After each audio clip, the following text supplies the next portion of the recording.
नमस्कार मित्रों, मैं विकास शाक्या एक बार फिर से आप सबका स्वागत करता हूं अपने चैनल पर। और आज भगवत गीता की इस सीरीज में, इस श्रृंखला में हम कुछ अलग डिस्कस करने जा रहे हैं। आज हम भगवत गीता का कोई श्लोक डिस्कस नहीं करने जा रहे। आज हमारे और आपके बीच की एक सामान्य परेशानी, जिसे कहते हैं कि भगवत गीता को पढ़ने में क्या कठिनाइयां आती हैं, उसको डिस्कस करने जा रहे हैं। और उन कठिनाइयों के बीच जब मैंने अपने स्तर पर भगवत गीता को पढ़ा, गुरु की कृपा से, भगवान की कृपा से जो कुछ भी मुझे समझ में आया, जो मेरी प्रज्ञा ने मेरे भीतर एक संदेश दिया। हो सकता है कि मैं उसे अपनी प्रज्ञा का संदेश समझ रहा हूं, लेकिन हो सकता है कि वो पूरी तरह सही ना हो, या हो सकता है वो पूरी तरह से गलत हो। इसलिए यहां पर जो भी बातें इस वीडियो में मैं आपको बताऊंगा, उन बातों को कहीं से भी आप मेरा क्लेम मत समझिए, या फिर कोई ऐसा फॉर्मूला मत समझिए जैसे कि मैंने आपके सामने रखा हो। ये मेरा अपना अनुभव है। ये मेरी अपनी एक प्रकार से जो गीता को, भगवत गीता को पढ़ते समय जो मेरे अनुभव रहे हैं, उन अनुभवों के आधार पर जो मैंने निष्कर्ष निकाला, मेरे मस्तिष्क ने, मेरे मन ने, मेरी बुद्धि ने जो निष्कर्ष निकाला कि किस प्रकार से ये मुझे मदद कर गई, स्वयं भगवत गीता ही मदद कर गई इस भगवत गीता को समझने में, किस तरह से मदद मुझे मिली, उसके बारे में कुछ विचार अपने साझा मैं करना चाहता हूं। तो यहां पर मैं कोई ज्ञान नहीं दे रहा हूं। अक्सर लोग कहते हैं कि ज्ञान, बड़े ज्ञान देने वाले बैठे हो। जी नहीं, ज्ञान देने वाला बनना इतना आसान नहीं है। और सबसे बड़ी बात यह कि हमारे समाज में ज्ञान देने वाला खोजने और ज्ञान लेने वाला खोजने से पहले हमें ज्ञान की चर्चा करने वाला खोजना आवश्यक है। हमें ज्ञान की चर्चा करने वाला पहले बनना है। हमें आपके और हमारे बीच ये एक सेतु बनाना है, जहां पर चर्चा होती है, जहां ना कोई शिष्य है, ना कोई गुरु है।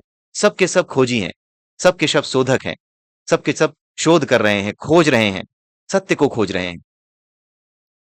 ठीक है, तो सबसे पहले मैं आपको यही क्लियर करना चाहता हूं कि नीचे आकर के कोई भी बेकार का कमेंट ना करे, क्योंकि ये वीडियो और इसका कंटेंट कुछ ऐसा होगा जहां पे कुछ आवश्यकता से अधिक बुद्धिमान लोग, जो ये नहीं समझ पाएंगे कि यहां पर मैं अपने विचार साझा कर रहा हूं, ना कि कोई ज्ञान दे रहा हूं, वो आकर के निश्चित रूप से कोई ना कोई फालतू कमेंट डाल सकते हैं। इसलिए मैं पहले ही क्लियर कर दूं कि ये कोई घोषित सूत्र नहीं है, ना ही ये कहीं लिखा है, और ना ही मैं इसको क्लेम कर रहा हूं कि ये पूरी तरह से सबकी मदद करने वाला या पूरी तरह से सच होगा।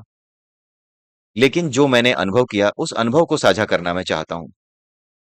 एक प्रकार से ये चर्चा है जो आपके और मेरे बीच चल रही है, जहां पर प्रवाह भले ही मेरी तरफ से आपकी तरफ हो रहा है, लेकिन कमेंट के माध्यम से आपकी तरफ से मेरी तरफ भी हो सकता है। लेकिन कमेंट्स में क्या आना चाहिए वो मैं पहले क्लियर कर दे रहा हूं। कमेंट्स में आप अपने विचार, आप अपने अनुभव लिखिए। ये मत बताइए कि तुम ज्यादा ज्ञानी मत बनो। मैं बिल्कुल ज्ञानी नहीं हूं जी, ना मैं किसी का गुरु हूं। इसलिए आप कमेंट वही डालें जो मेरी समझ को और आपकी समझ को, या हमारी और आपकी बातों को सुनने और पढ़ने वाले की समझ को एक दिशा दे। ना कि किसी पर आरोप लगाए कि बड़े आए गुरु बनने। मैं गुरु नहीं हूं जी, मैं पहले बता दूं। मैं एक सॉफ्टवेयर इंजीनियर हूं, और बिल्कुल जो नई टेक्नोलॉजी है उन पे काम करने वाला बंदा हूं। विज्ञान और टेक्नोलॉजी के क्षेत्र से जुड़ा हुआ हूं। लेकिन हाँ, इन विषयों पर मेरा एक प्रकार की रुचि है, जिस वजह से मैंने इन विषयों को पढ़ा, समझा, और इनका, इनसे रिलेटेड जो भी अनुभव मुझे हुए, वो अनुभव मैं साझा करना चाहता हूं। अनुभव साझा करना कोई अपराध नहीं है। ये कहना गलत है कि हाँ मैं ज्ञानी हूं, मेरी बात ही मान लो, मेरे अलावा कुछ भी सत्य नहीं है, मैं जो बता रहा हूं उसके अतिरिक्त कुछ सत्य नहीं है, ये गलत हो सकता है। लेकिन अपने अनुभव साझा करना कि मुझे तो यही अनुभव हुआ, मुझे तो यही लगा कि दो और दो पांच होते हैं, गलत है। लेकिन ये मेरा अनुभव है जो मैं आपको साझा करना चाहूंगा। एक उदाहरण दे रहा हूं। ऐसा नहीं है कि मैं दो और दो पांच जानता हूं। ठीक है, तो प्रज्ञा को खोल कर रखिए, प्रज्ञा चक्षु खोल कर रखिए, अपनी आंखें खोल कर रखिए, मन की आंखें खोल कर रखिए, और उसके बाद इस वीडियो को सभी लोग सुने जो भी इस चैनल पर आए हैं। तो आइए हम देखते हैं गीता अध्ययन की कठिनाइयां क्या हैं। सामान्यतः जब भी मैं अपने मित्रों और गीता में रुचि रखने वाले सज्जनों से मिलता, तो उनमें से बहुतों ने गीता पर कई बार अध्ययन किया होता था।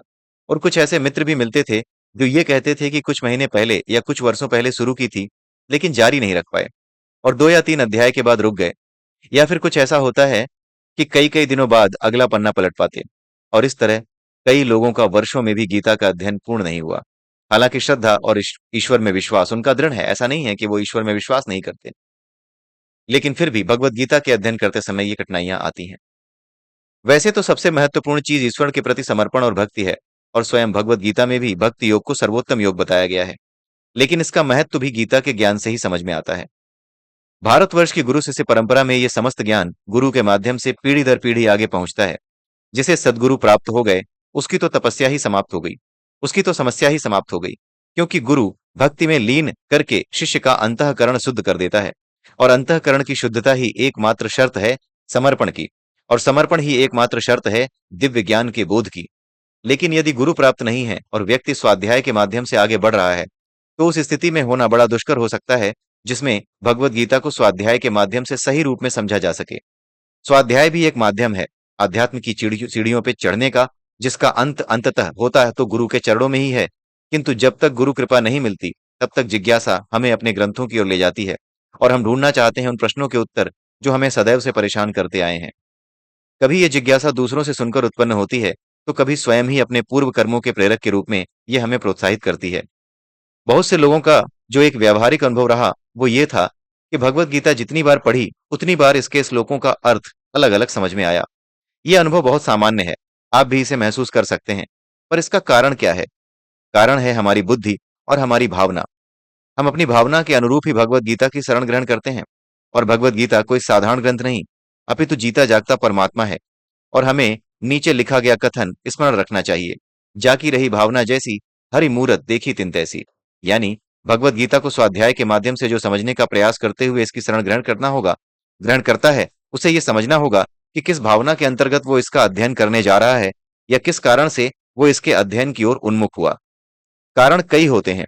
कुछ लोग व्यापार की हानि होने पर, अपने काम में विफल हो जाने पर, किसी विशेष उद्देश्य में सफलता न मिलने पर ईश्वर की शरण ग्रहण करते हैं, और ये सब कारण सांसारिक मोह से उत्पन्न है, उस वासना से उत्पन्न है जो इस संसार में सुख के कारणों की खोज करती है। और ऐसे लोग अपनी इन्हीं असफलताओं का हल भगवत गीता में खोजना चाहते हैं। इन्हें ऐसे ही गीता समझ आने लगती है, और उस श्लोकों के अर्थों में वो अपने सांसारिक सुख की तलाश में लग जाते हैं। कहीं कहीं अलंकारिक भाषा से मोहित होकर वो हल निकाल लेते हैं, जो उनके अनुसार तो हल है, लेकिन वास्तविक रूप में कहा कुछ और जा रहा था। जब ये व्यक्ति अगली बार पुनः इस ग्रंथ को पढ़ता है, तो स्थिति शायद उसकी भिन्न होती है। तो जीवन में सांसारिक हानि से उत्पन्न दुख नहीं है, तो अर्थ कुछ और निकलते हैं। विचार कीजिए, क्या यह सत्य नहीं है? एक ऐसा व्यक्ति जो सब कुछ त्याग सकाम कर्म से सन्यासी बन चुका है, उसे भगवत गीता में ध्यान योग और सांख्य दर्शन के ज्ञान की खोज उसे आकर्षित करती है। उपनिषदों के ज्ञान रखने वाला कर्म योग या भक्ति योग में लीन व्यक्ति को कुछ और ही मुख्य रूप से भगवत गीता में दिखता है। अतः स्पष्ट है कि जैसी भावना के साथ एक व्यक्ति इसका अध्ययन करता है, उसे गीता में वही मिल जाता है। क्योंकि संसार में ऐसा कुछ नहीं जिसकी व्याख्या भगवत गीता में नहीं, और नहीं भगवत गीता में ऐसा कुछ है जो इस संसार में ना मिलता हो। अब आते हैं मूल प्रश्न पर, यानी कि इसके हल पर विचार करते हैं कि गीता अध्ययन में यह कठिनाई है क्यों, और इसका क्या समाधान हो सकता है। उल्लेख करना चाहूंगा कि यह समाधान कोई घोषित सूत्र नहीं है। यह इस बात की घोषणा नहीं है कि यही अंतिम और वास्तविक समाधान है। ईश्वर के अतिरिक्त कोई अंतिम सत्य का दावा नहीं कर सकता, और न ही मैं कोई यहां दावा करना चाहूंगा, क्योंकि किसी प्रकार का दावा केवल अहंकार का प्रदर्शन है, वो चाहे कोई भी करता हो या कर रहा हो। ये केवल एक प्रयास है एक अलग तरीके से भगवत गीता के अध्ययन का, ताकि ये समझने में सरल हो। और ये केवल अनुभव पर आधारित है। कई बार एक का अनुभव दूसरे के काम आ जाता है। अतः ये प्रयास बस इसी कामना के साथ किया जा रहा है कि संभवतः ये सभी प्रेम और भक्ति सरसिकों को लाभ पहुंचा सके। किसी भी समस्या के हल तक पहुंचने से पहले उसके मूल कारण तक पहुंचना आवश्यक है। किसी को बुखार आने पर बुखार का कारण जानना जरूरी है, तभी उचित इलाज किया जा सकता है। बुखार का कारण डेंगू, मलेरिया, कोरोना आदि कुछ भी हो सकता है, लेकिन केवल ज्वर को उतारने की दवा देकर रोगी का इलाज संभव नहीं है, क्योंकि इलाज लक्षण का नहीं, रोग के कारण का करना होता है। अब हम आते हैं भगवत गीता के अध्ययन की कठिनाई के मूल कारण पर। उसके लिए हमें कुरुक्षेत्र चलना होगा, जहां भगवान कृष्ण अर्जुन के द्वारा गांडीव त्यागने के पश्चात उसके समर्पण भाव और व्याकुल मन को देख उसे गीता अमृत प्रदान करना शुरू करते हैं। उपरोक्त पैरा में अर्जुन के समर्पण भाव का उल्लेख हुआ। यहीं से सारी गुत्थी सुलझना शुरू होगी। समर्पण का भाव समस्त अहंकार, ज्ञान और किसी प्रकार के तर्क वितर्क से मुक्त भाव है। जिस अवस्था में मनुष्य स्वयं को सब प्रकार से रिक्त कर लेता है, उसके मस्तिष्क में किसी प्रकार का प्रश्न नहीं उठता। वो केवल एक ऐसा यंत्र बन जाता है जो अब गुरु के हाथ में है, और गुरु जैसा चाहे वैसा इस्तेमाल करे। और ऐसा शिष्य अपने गुरु के किसी ज्ञान पर संदेह व्यक्त नहीं करता। हाँ, जिज्ञासा अवश्य व्यक्त करता है, जो दिखने में संदेह सी प्रतीत होती है। तो जिज्ञासा को प्रकट करना संदेह को प्रकट करना नहीं है। इसलिए कुछ लोग इसका गलत अर्थ निकालते हैं कि सनातन धर्म में या हिंदू धर्म में या धर्म में मुख्य चीज यही होती है कि प्रश्न मत करो। बात प्रश्न करने की नहीं है, बात है जिज्ञासा की। आपके अंदर जिज्ञासा है, तो उसका समाधान करने के लिए आप जो पूछना चाहते हैं वो पूछिए। जिज्ञासा होनी चाहिए, जिज्ञासा का समाधान होना चाहिए। हमारे शास्त्रों में कहा गया, प्रश्न करो।